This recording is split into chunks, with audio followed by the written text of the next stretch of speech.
Hello guys, welcome back to my channel. இன்னைக்கு இந்த வீடியோவில் நாம் பார்க்க போகிறது சமீபத்தில் மலையாளத்தில் வெளியான அபிலாஷம் அப்படிங்கிற படத்துடைய ரிவ்யூ தான். அமேசான் பிரைம் வீடியோவில் இந்த படம் வந்து ஸ்ட்ரீம் ஆகிட்டு இருக்கு. படத்தில் சைஜு குரூப், தன்வீராம், அர்ஜுன் அசோகன் இப்படி ஏகப்பட்ட பேர் நடிச்சிருக்காங்க.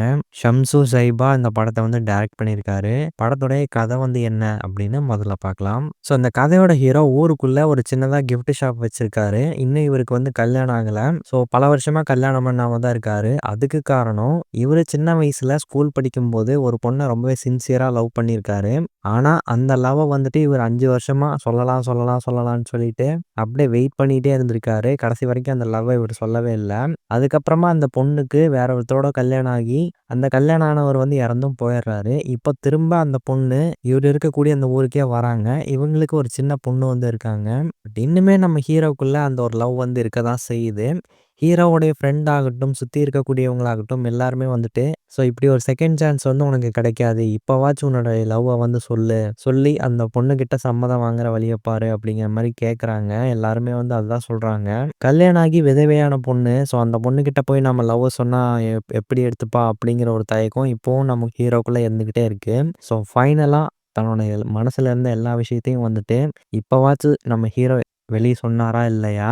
ஃபைனலா இந்த கதையில் நடந்த சுவாரஸ்யமான விஷயங்கள் வந்து என்னென்ன அப்படிங்கிறது தான் இந்த அபிலாஷம் படத்தோடைய ஒட்டுமொத்த கதை அப்படின்னு சொல்லலாம். ஸோ நம்ம எல்லாருக்குமே வந்துட்டு சின்ன வயசுல ஏதோ ஒரு லவ் ஸ்டோரி வந்து இருக்க தான் செஞ்சுருக்கும். ஒன் சைடாக இருக்கும், இல்லை டபுள் சைடாக இருக்கும். கடைசி வரைக்கும் சொல்லாமலே நிறைய பேர் வந்து விட்டுருப்பாங்க. ஸோ அப்படி சொல்லாமல் விட்ட ஒருத்தருக்கு வந்து ரெண்டாவதாக ஒரு சான்ஸ் கிடைக்கிறப்போ அதை வந்து இவர் எப்படி பயன்படுத்திக்கிறாரு அப்படிங்கிறது ஒரு பக்கம் இருந்தாலும், அட் த சேம் டைம் இந்த பக்கம் ஹீரோயினோட பாயிண்ட் ஆஃப் வியூவில் ஒரு விஷயத்தை வந்து காமிச்சிருப்பாங்க. ஸோ இது வந்துட்டு நெறைய படங்கள்ல சொல்லப்படாத ஒரு விஷயம் அப்படிங்கிற மாரி தான் எனக்கு தோணுச்சு இந்த படம் பார்க்கும்போது. இதுக்கு முன்னாடி படங்கள் அந்த மாரி வந்திருக்கான்னு தெரில.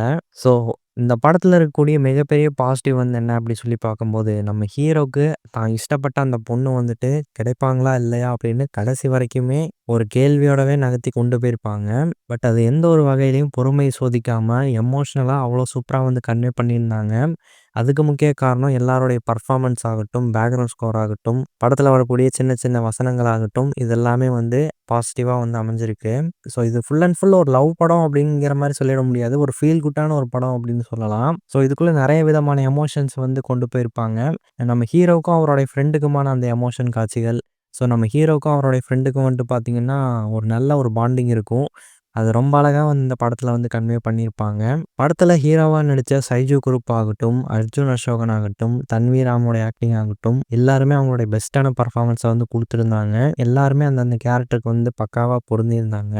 எனக்கு பர்சனலா ஹீரோவோடைய ஃப்ரெண்டு கேரக்டரா ஒருத்தர் வருவாரு, அட்வொகேட்டு. ஸோ அவருடைய பெர்ஃபார்மன்ஸ் நல்லா இருந்துச்சு. அந்த ஒரு கேரக்டர் மேலே நமக்கு ஒரு தனி ரெஸ்பெக்ட் வந்து வரும். ஸோ எல்லாருடைய லைஃப்லயும் இந்த மாரி ஒரு ஃப்ரெண்டு வந்து கண்டிப்பா இருக்க வாய்ப்பு இருக்கு. ஸோ அந்த மாதிரியான ஒரு கேரக்டர் தான் அவரு. பர்ட்டிகுலரா எனக்கு இந்த படத்துல வரக்கூடிய அந்த ஸ்கூல் போர்ஷன்ஸ் வந்து ரொம்பவே நாஸ்டாலஜிக்கா வந்து இருந்துச்சு அப்படின்னு சொல்லலாம். ஸோ நெறைய விஷயங்கள் வந்துட்டு நம்ம ஸ்கூல் மெமரீஸ ஞாபகப்படுத்துற மாதிரி அந்த சில போர்ஷன்ஸ் நல்லா இருந்துச்சு. ஸோ படத்துடைய கதை அப்படின்னு சொல்லிட்டு பார்க்கும்போது ஒரு வித்தியாசமான ஒரு ஸ்டோரி அப்படிங்கிற மாரிலாம் சொல்லிட முடியாது. ஒரு சிம்பிளான கதை தான்.